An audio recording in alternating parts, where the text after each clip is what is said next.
itself is of a vacuum system really. It's got its own unit and hoses that come from there, and it's got some powerful vacuum systems on it that suck all the debris into its own container. So it's just mainly a vacuum cleaner system with poles and attachments that we can reach high level with.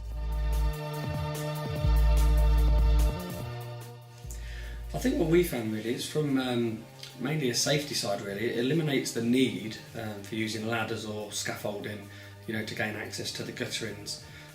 Most cases it can get done from ground level, so our advantages really are definitely from a safety side where we can maintain and do everything from ground level, working at heights with the system.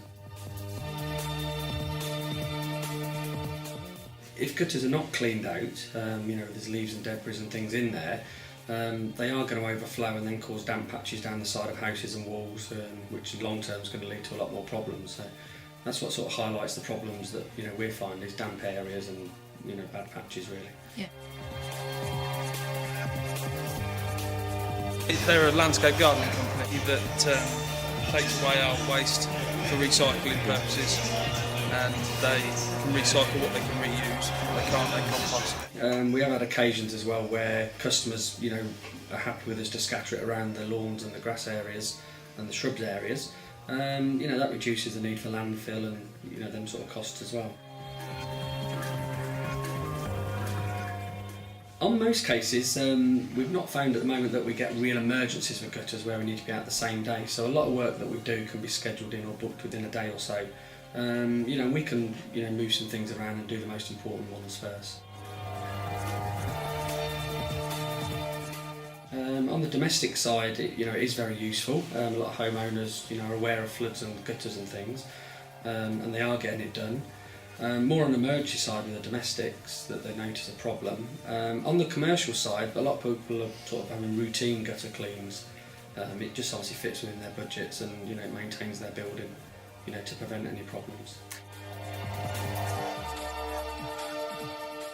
I think also on the domestic side of it, I think they're having it done as more of an emergency rather than like an annual service. But again, with the commercial side, people are more aware of problems and they want to try and book this in and schedule it in to get done annually. And that fits within their budgets and things that they have to maintain the building. I think if I was to ask the engineers, they'd like the summer work, but I think in reality, I think the problems are highlighted more in the winter, in the heavy rain periods. Yes, in autumn especially, I suppose. That's right, when there's a lot of leaves falling, and that's sort of what's highlighting it for us as, the busy periods really. Our local council have seen it, Housing Association, police, everybody's looked at it and gone, that could be the answer to a major problem, for various reasons. One gave a reason that they put out a gut cleaning job to their contractor at the moment. He doesn't turn up for 4 days because it's rainy, so he can't put a ladder up, he can't work. We can overcome that, and it was